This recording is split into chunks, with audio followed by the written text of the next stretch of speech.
From the studios of WCBO, this is Everybody's Talking. Here's your host for today's show. Good afternoon. This is Dr. Leithart. We're so happy to be with you again on this beautiful day.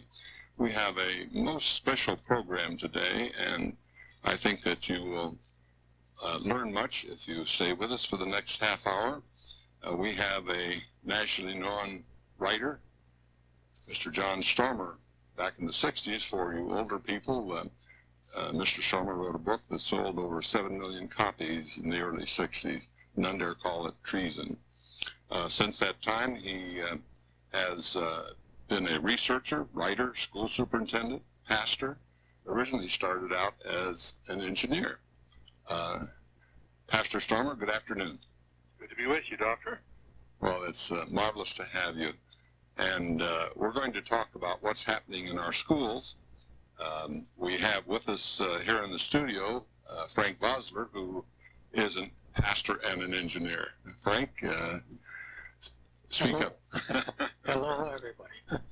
All right, we'll get right into it.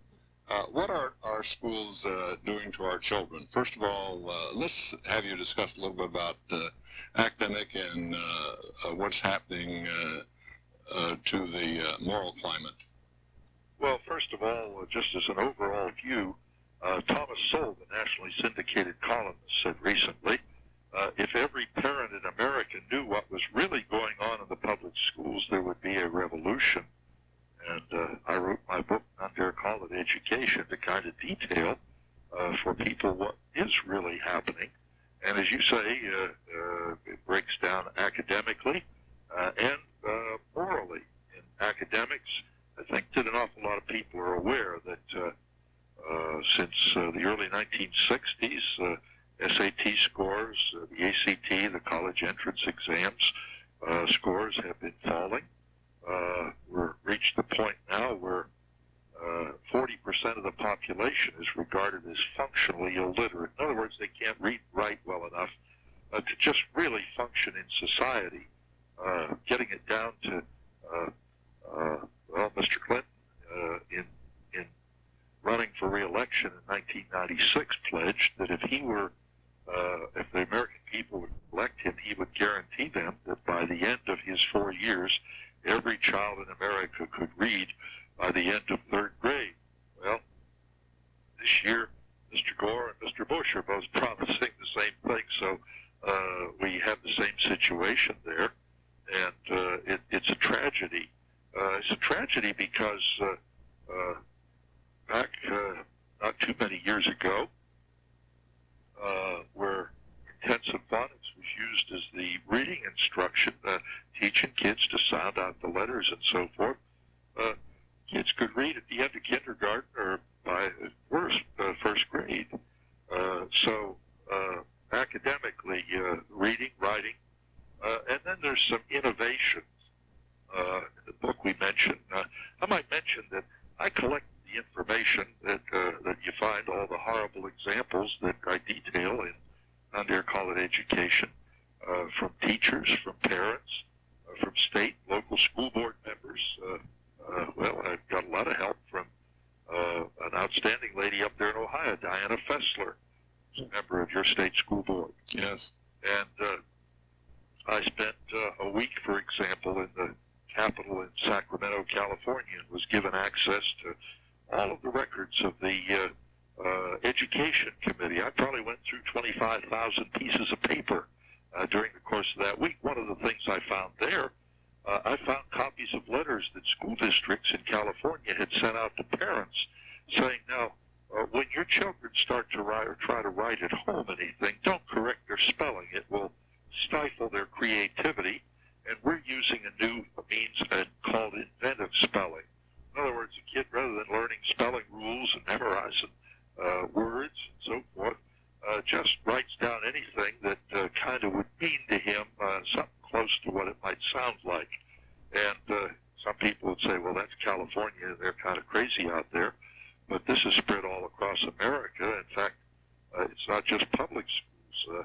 I've heard, since the book is out a year ago, I've heard from 3 young ladies, one in Missouri, one in Fort Wayne, Indiana, and one from a Lutheran school up in Wisconsin, being trained in Christian colleges to teach, and they're being taught to use inventive spelling. Look at the same sort of things in the area of math. Senator Robert Byrd of West Virginia, about 3 years ago, made an hour-long speech on the floor of the United States Senate, and he focused on a book called Focus on Algebra by Addison Wesley Scott Forsman, an 8th grade algebra book. And as he pointed out, first of all, it starts out on the first page and tells kids you just don't need to get too uptight about this math stuff anymore, because most of the stuff we used to have to do for ourselves is now done for us by computers or calculators. And then on page 5, they have the preamble to the UN Declaration of Human Rights in 3 languages. This in a math book, it's page 125 before you come to the first real math problems. And during the first 125 pages, there's plenty of indoctrination and propaganda. That's right. For multiculturalism, there are chili recipes, for example, and things like that. And as Senator Byrd said so correctly, he said, seeing this book, I can understand why the United States young people placed 21st among industrialized nations in math achievements, and in spite of all the billions of dollars we spend. And then, of course, you mentioned morally, and there's a couple of aspects to this. The schools, as we detail in the book, really undermine the foundational concepts of on which American Western civilization grew great. The fact that there are absolutes of right and wrong, and sanctity of contracts, and when you promise something, you do it. And then there's the sex education, and this has been controversial periodically in America since it was first really introduced widespread in 1964. That's interesting too. Prayer and Bible reading were eliminated from the schools by the Supreme Court in 1962 and 63, and by 64 they introduced sex education. And it's proceeded over the years, and certainly there were questions. Most of the emphasis in those classes is on the physical, yet in 1994, the Centers for Disease Control, the federal agency down there in Atlanta, Georgia, entered into a contract with SICUS, the Sex Information and Education Council of the United States, and they paid big bucks to SICUS to develop the overall program for sex education in the schools of America, in all 50 states. One of the places that really, and incidentally, Congress never passed this. Now they passed it somewhere in the appropriations bill, money. Your state legislatures, your state school boards, it's all been done by bypassing all of them. It's interesting you bring this up. Frank and I were down at the State House earlier this year fighting the very program. The Center for Disease Control and SICUS arranged for $1 million grant to Ohio, and it was to really teach filthy sex ed and move on into the school clinics and so forth. And we defeated it, fortunately, temporarily. Temporarily, because they years ago I got involved, for the last 25 years I've been involved in our state legislature. I teach a Bible study for legislators every Wednesday, and while I'm there I keep an eye on proposals that would interfere with the freedom of church ministries and families. And I got started back about 25 years ago when there was an attempt made by the state to mandate the licensing of church child care ministries. And the bill was defeated, and the senator who had a real hand in defeating it said to me, Pastor Stormer, he said, as long as I'm here, I'll guarantee you that that bill will never pass. However, he says, I won't be here forever. And he said, they'll keep coming back every year. That's right. And if you want to keep the church is free, you better get out and organize the preachers in this state. We have been having several editorials in our local paper loudly proclaiming about the extremists that defeated this $1 million grant. And they said that the legislature should get back on the stick and reinstitute that. And it's just a small handful of extremists that are doing this. Well, I think that when your then governor, Governor Voinovich, saw the program back in 1998, he said it couldn't go ahead. And the Cincinnati Enquirer did a banner job of exposing what was really in that program. And I think that there was more than just a handful of extremist people. Well, or maybe anybody who finds out what that program really entailed in teaching and advocating homosexuality, kids, and all the rest, maybe they become extremists. Yeah. We can also take credit for saving taxpayers $1 million. Right? Well, they'll probably waste it someplace else. Yeah. You have a chapter in your book, Using America's Schools to Create a New Social Order. So what you've been describing to us is not just random attempts to improve education. There's something more to it? Yes. Really, you can't understand what's happening in education today, and you really can't understand what's happened to America. If you look at those of our listeners who are old enough, look at where we were as a nation in 1960 and where we are today. We've lived through a revolution. If you go back to 1960, there was really no drug problem in America. There were no co-ed dorms in college campuses or in military barracks. Well, we could go on and on. There was a concern. 1 out of 3 marriages were breaking up, or 3 out of 10. Today it's 1 out of 2. I quoted those figures to a lady liberal in our legislature, and she was nodding her head with concern. But then her eyes brightened up, and she said, but the breakup of marriage, the divorce figures, she said, have leveled off. And I said, yes, Sue, they have, because so many young people don't even bother getting married today that when they split, they aren't in the statistics. We've lived through a revolution. In 1960, there were no X-rated or R-rated or PG movies. Well, gays were called queers, and they hid their sin. Maybe that's the reason why there was no AIDS in those days. And how's that all come about? How's this transformation of America come about? In the early 1930s, a group of educators, disciples of John Dewey, and he was a socialist and a humanist, and an atheist, and those men, Harold Rugg, George Counts, others, said, we want to use the schools of America to create a new social order, a new way of life in America. They got control of the National Education Association in 1934. They already pretty well controlled teacher training institutions through Dewey's influence, and they got their hands really into textbook production. And after 30 years of their effort, starting in the 30s, they and the schools that they built produced the 60s generation with the sexual revolution. The group that said, when asked to go to Vietnam and fight communism, hell no, we won't go. Some of them ran off to Canada or to Oxford or various places.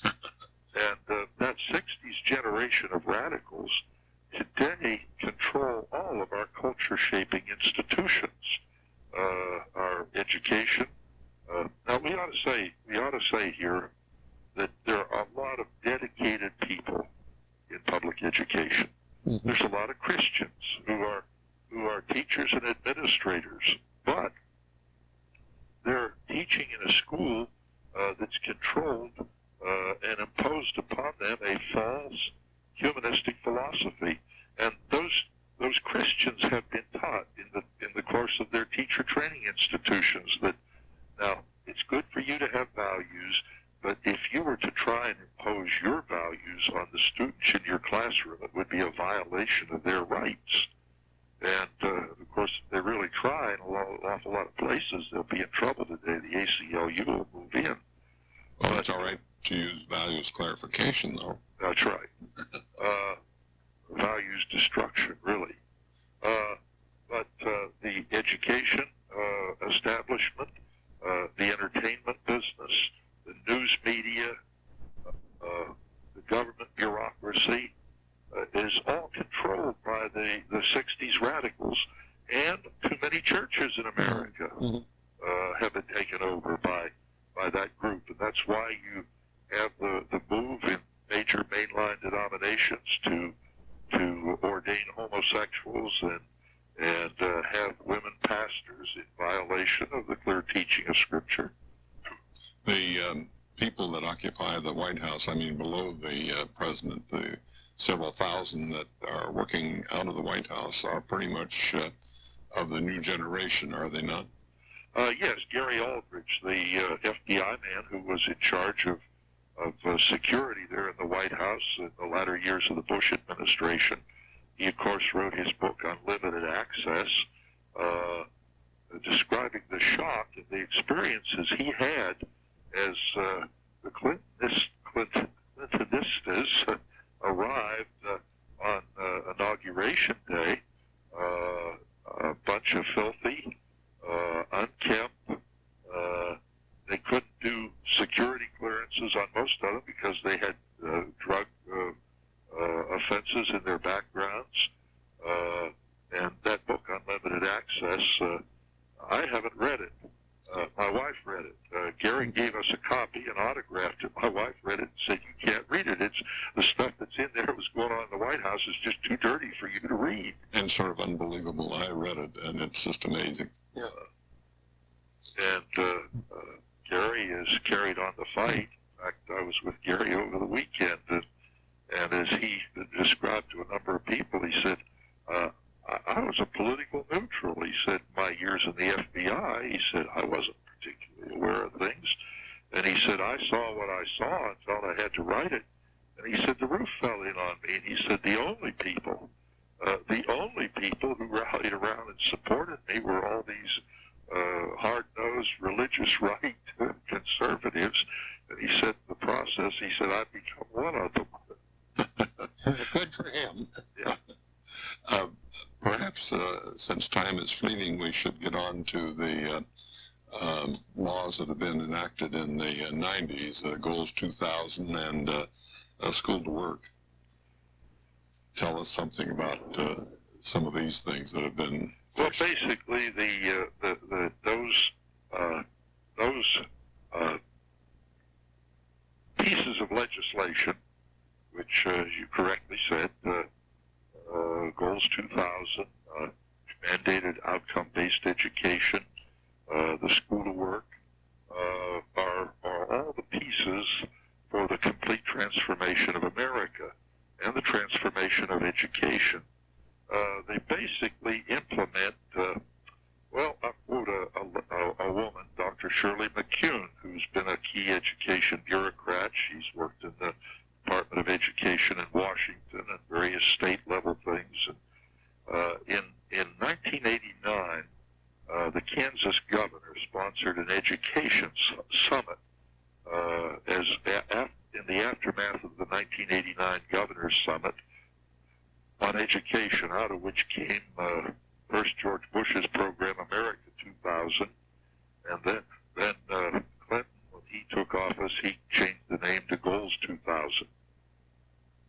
And in the keynote speech at that Kansas conference in 1989, and there were a couple of people who would be secretaries of education, there were governors there, other education bureaucrats. Dr. McCune, in her keynote speech, said, I quote, "We no longer see the teaching of facts and information as the primary function of education. Building a new kind of people must be a part of education." And just who decreed all this? That's all a part of what those educators said back in the 30s. We're going to create a new social order in America. To do it, they have to create a new kind of people. People who don't believe that there are absolutes are right and wrong. People that don't believe in the family. People that don't believe in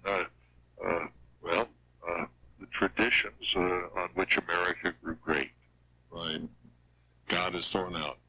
Right. Mm-hmm. The school to work is a frightening prospect that is now being implemented. Perhaps a little further discussion of that. Well, basically, and it's the chapter on school to work in my book.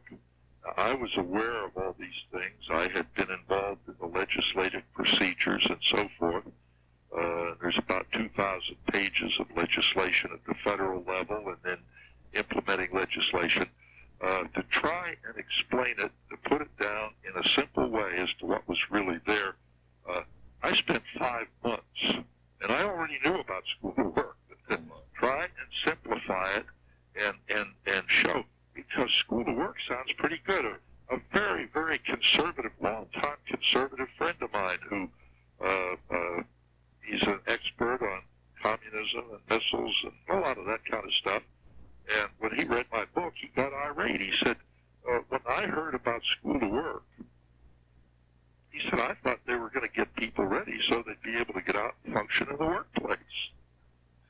He said, I found out that what they really have in mind is deciding at some point in 7th or 8th grade, they're going to decide what my grandchildren can do and be and how far they can go in their education and what their career will be, what their vocation will be.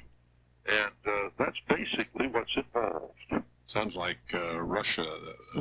They tried that in communist Russia, and it didn't work very well. And in Germany, it's basically the German system that at a very young age, 11, 12, 13 years of age, you decide these kids have the potential to go on to college, and these kids will never make it, so you train them for some sort of well, they're kids that are late bloomers that aren't motivated at that point.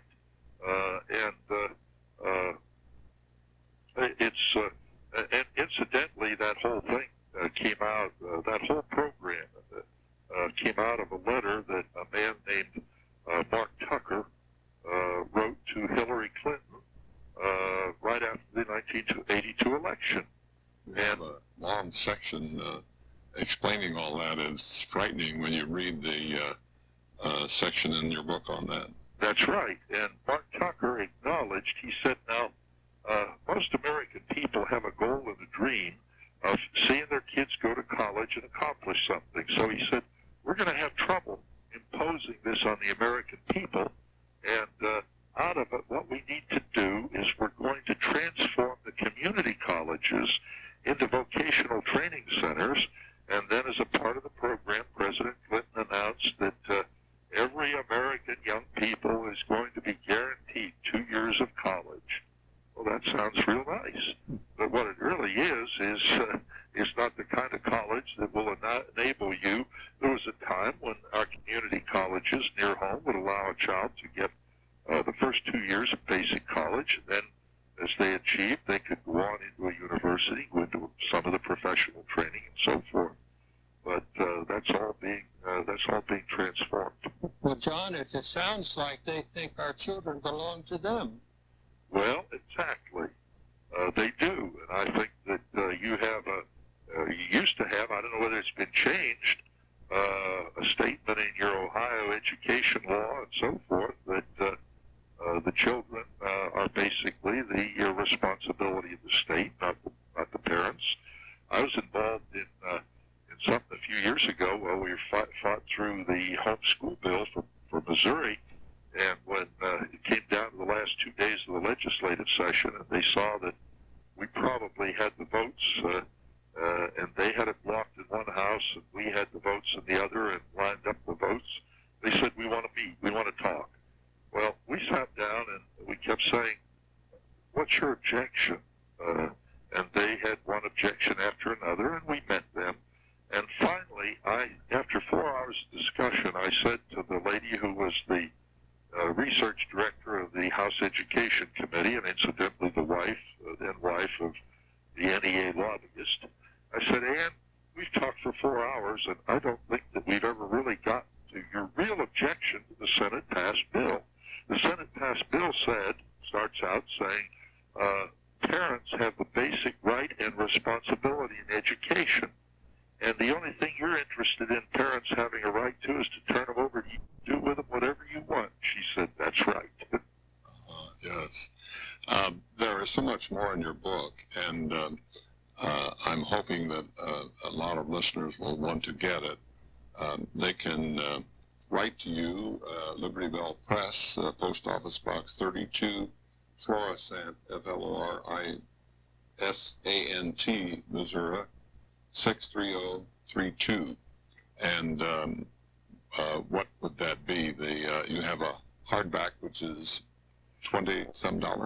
Yes, actually, if some listener wants the hardback copy and would write to me, John Stormer, Box 32, Florissant, Missouri, they'd have a special on it. I'll give it to them for $20, and I'll pay the postage and all that kind of stuff.